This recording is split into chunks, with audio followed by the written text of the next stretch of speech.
Hi everyone, welcome back to my channel. So today I have a very interesting video. I did talk in one of my previous videos. I think I did a life update and I talked about how I was exploring tattoo removal. For those of you that don't know, I do have a tattoo. And it's not a big thing. It's not a huge, it's not like a mural on my back. It's a very small tattoo, but for whatever reason, it's popped into my mind a couple times in the past. You know, I've always wondered like whether my tattoo was affecting my health, but I would just brush it off. And it's so small that I'm like, there's no way that it could possibly be doing anything. It's just on the skin, it's not a big deal. But for whatever reason, recently, I guess just out of boredom or curiosity, I decided to go get a consultation for removal. I was also curious to see how much it would cost to get the thing removed. It has faded. It's over 20 years old, I think. And it's faded. It doesn't look good. And I'm not getting it covered or retouched because I do know I am somewhat aware that tattoo ink is probably not good for you, at least like the traditional tattoo inks. I know that now there are tattoo inks that are like non-toxic or that are more, natural or whatever, but there isn't much science or much research out there regarding, what's in tattoo ink and, and I'll be talking a little bit about that later as well. So I knew for a fact that adding more ink or anything like that was just something that I didn't want to do, especially now that like my histamine issues have gotten worse, and I'm just so sensitive to everything. I do have a history of eczema. My eczema actually predates my tattoo. I had really bad eczema as a kid, really bad eczema as an adult. So it's kind of crazy that I even decided to get the tattoo in the first place. I got it in college. I was young. I was out on my own for the first time. And I don't really regret the tattoo. The design of, I mean, it's not like the prettiest design, but it's not something that I look at and I go, oh my God, the biggest mistake of my life, because it's not huge and it's in an area that I can easily conceal. That was, when I got the tattoo, I was smart enough, I had the foresight to put it in an area that would be easily concealed, no matter what, even in a bathing suit, even in a two-piece, it's concealed. Um, but there's a lot that I didn't know about tattoos, particularly when it comes to your immune system. So I'm going to try to explain this as best as I can. There is a video on YouTube. Let me let you guys know what it is because I don't really know how to link things. If I can, I'll try to link it in my description.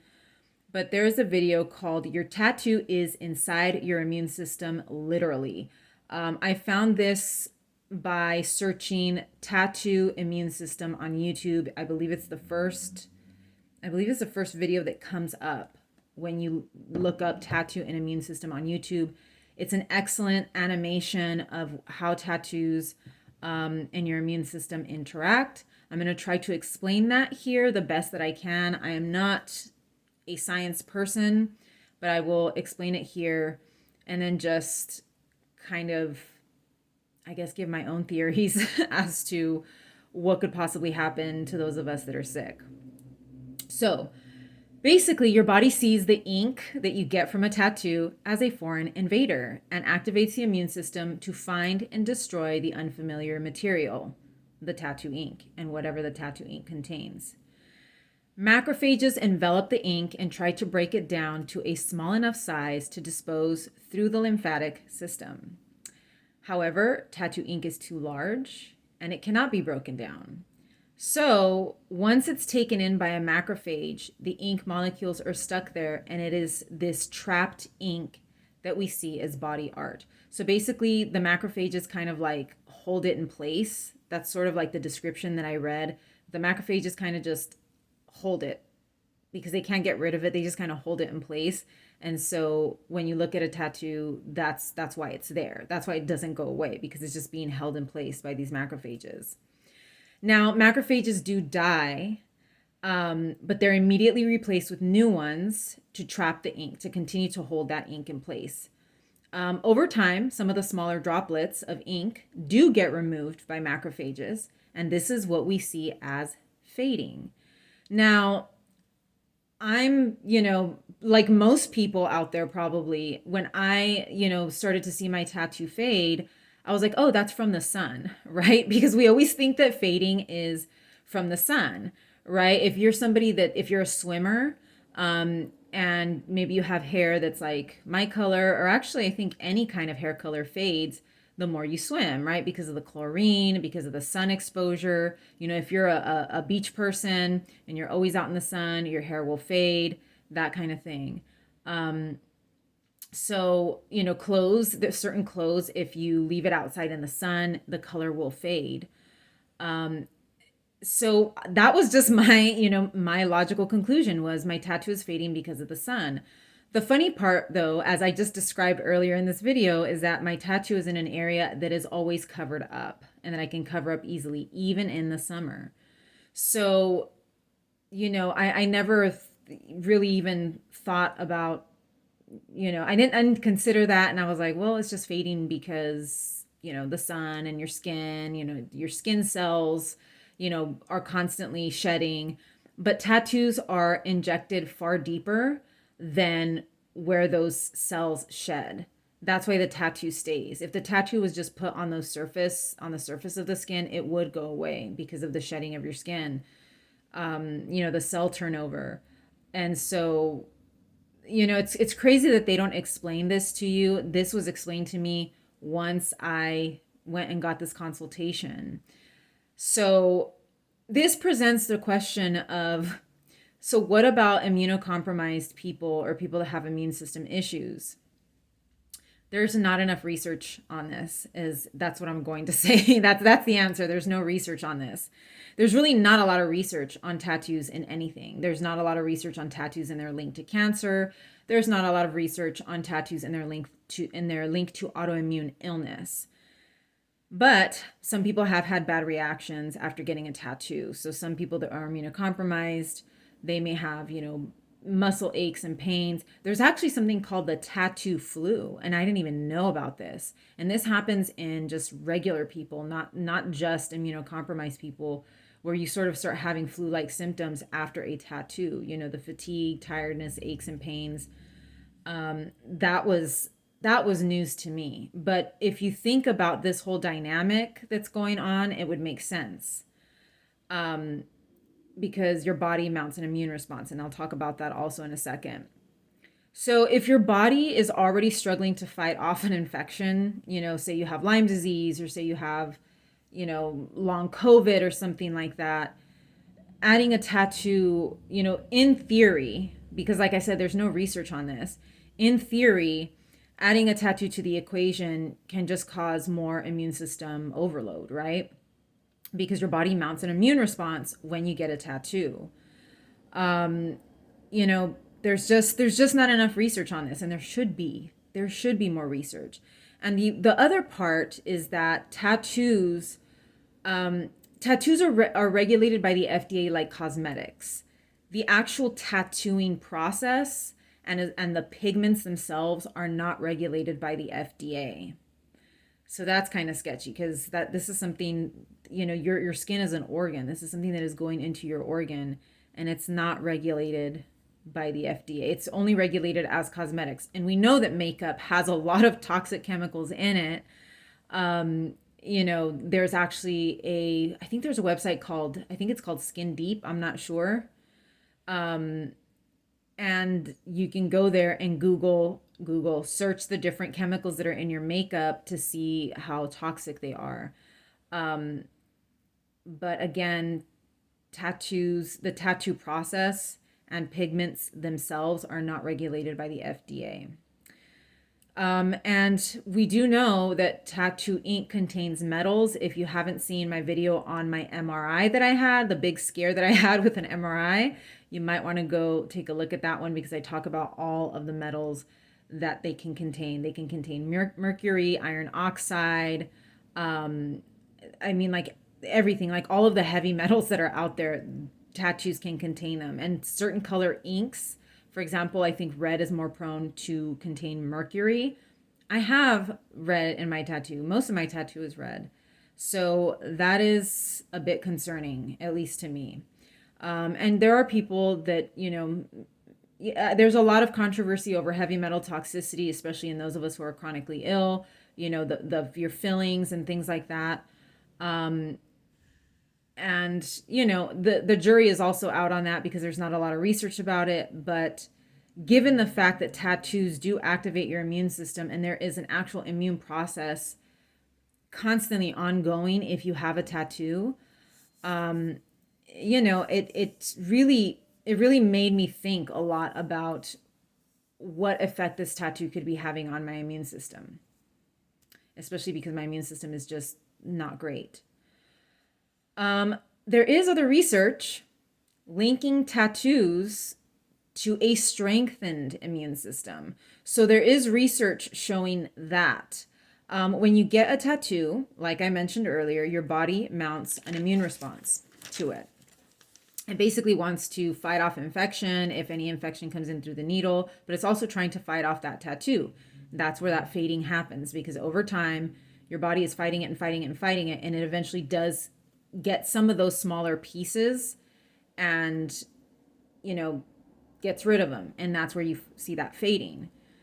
But the interesting thing is that it mounts that immune response not just against the tattoo, but this happens throughout your entire body.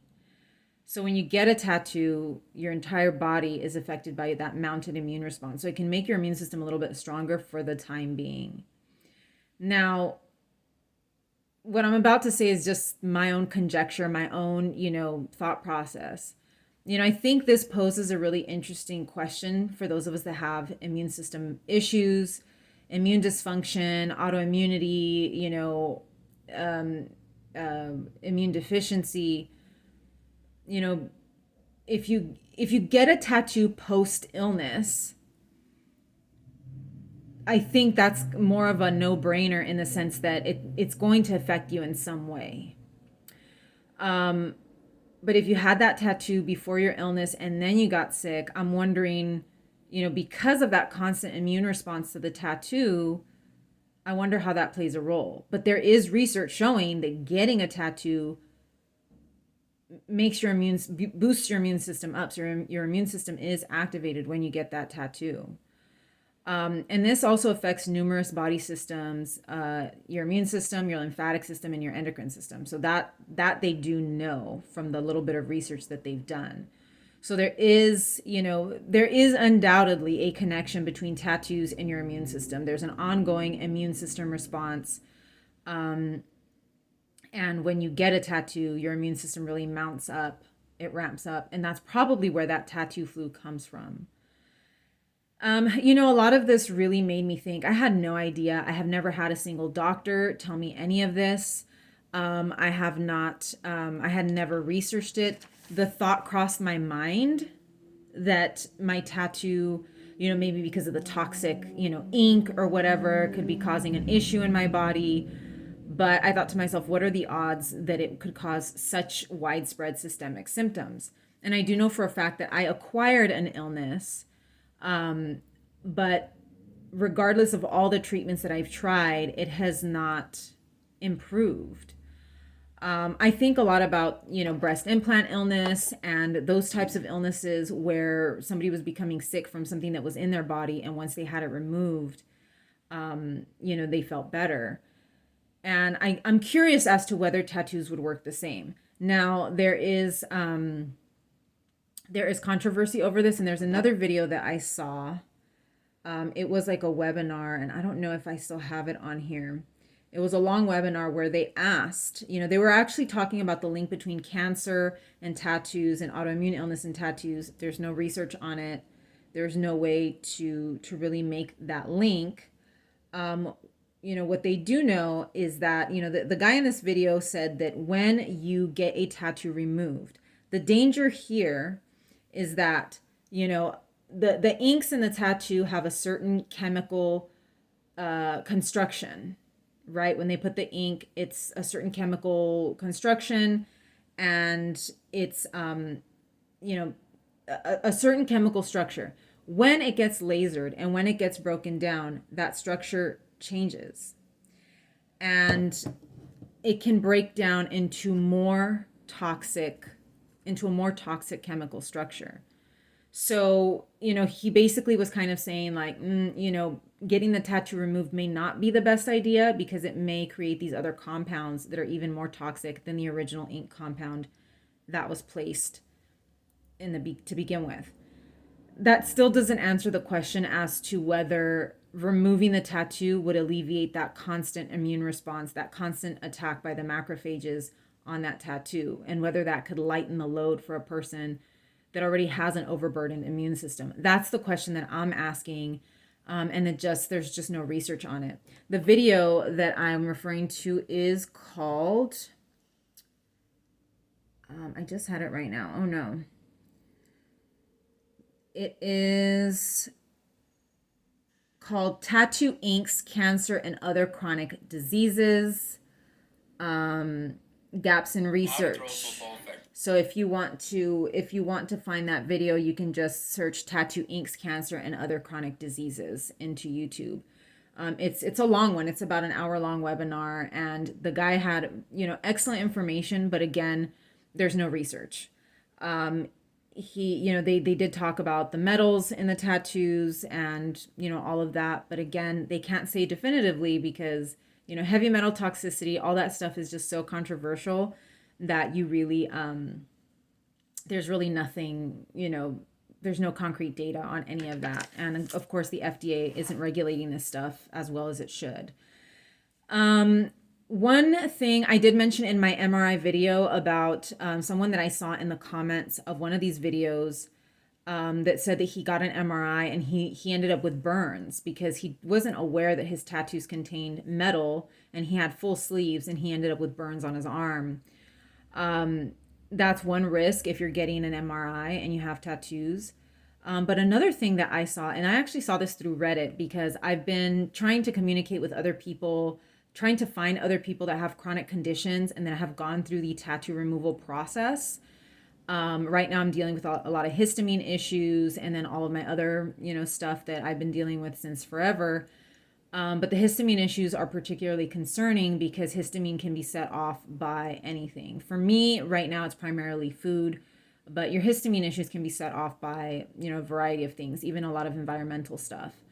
And so I posted in a few different groups to see if I could, find someone that had gone through the tattoo removal process and to see what their response had been. And there was one person that told me that she had, no issues. She has a lot of histamine issues, but she had no problems with the tattoo removal situation. Another person said that they did have a strong reaction because they have MCAS, which is mast cell activation syndrome. And she had all the symptoms of MCAS, diarrhea, dizziness, which are symptoms of MCAS. But there was something else interesting that I saw I think in a different group for tattoos. And it was funny because no one seemed very concerned because this was not this was not in one of the health centered groups. It was like in a regular tattoo group. And I saw numerous individuals, people that said that they had struggled with allergies. And they would say that during allergy season, I think it was like during allergy season, or if they ate something that they were kind of allergic to, their tattoos would raise. So their tattoos would kind of like flare up a little bit. And it really didn't even, they were just like, it'll flare up a little bit and then it goes away, or I'll put cream on it and then it just, it gets better. And I'm reading through all these stories and I'm just like, that's not good. If you're having a reaction or if you have seasonal allergies and your tattoos are responding to those seasonal allergies, your immune system is doing something. It's hitting that tattoo. It's reacting to that tattoo as well. And this is something that is constantly on your body. Another thing that was mentioned to me at my consultation was the young woman that was giving me my consultation. She has a partner, and her partner has full sleeve tattoos. And again, there's no research, and she was very clear with me. She said there's no research on this. She said, but my partner also suffers with just undiagnosed health issues, just all of these weird different symptoms. She's never been able to get a diagnosis. She's just always struggling with something. And she has full sleeve tattoos. And, she said, I can't really conclusively tell her that it's her tattoos because there's just no research on it. She said, but I thought it was very interesting because, I was talking to her about my health issues, and she brought up that story, and she said, we just don't know. We just don't have any information. But, my partner also has a lot of health issues. So just before I finish this video, if you are planning on getting tattoo removal, and you have health issues, they may ask you for a doctor's note. And that's where I'm at right now. I had my consultation a few days ago, and I told them, I do have some health issues that are just kind of weird, and I can't conclusively say it's, this or that. But I do have health concerns. And she said, well, we can't schedule you until you get a doctor's note clearing you for, this procedure. It is performed by a registered nurse, which is nice. But she said, we can't even schedule you for it unless you get that doctor's note. So right now I'm in the process of seeing if I could do that. I want to get the doctor's note. I'm not 100% sure if I'll move forward. The other thing that they did tell me, because my concern is having a reaction, or that I just won't tolerate it well, just in general. But she did say that they would refund me my money, whatever I didn't use, because it's kind of like a package. It does take a very long time as well. It takes a couple of years, and it takes several sessions, at least, close to a dozen sessions. And it also depends on your immune system. If your immune system is not great, then your tattoo removal, because that's the laser is breaking up the ink. Your immune system is what's removing the tattoo. So there is also that to consider. Is my immune system going to be able to do it? And is it going to overload my immune system that's already struggling to begin with? There are all those questions, and there's no answers. There's no research on any of that. But, I have to consider all of that. And, they insisted, they said, you need that doctor's note. We cannot move forward without that doctor's note. So, I'm still thinking about it, but I at least want to have the doctor's note. And I know that I'll at least get my money back if I do not move forward with the rest of it. But I do kind of want to make an attempt and just see what happens, I guess. Because now I'm starting to wonder, with all of this research that I've done, and with all that I know now, if this tattoo could possibly be playing a role in my immune system, or at least, adding to the burden, because I doubt that one little tattoo is wreaking so much havoc. But it could just be adding to the burden, right? Because if those of us that are chronically ill get a flu or some kind of virus, that's why so many of us were avoiding COVID. It adds to that burden that's already on our bodies. And so it just really made me think. And now it's just kind of stuck in my head. So, but I'll keep you guys posted on what I do moving forward. But this video has gone on long enough. Thank you so much for watching it. Leave any comments or questions if I'll try to answer them the best that I can. Please like and subscribe, and I will see you guys in the next one. Take care.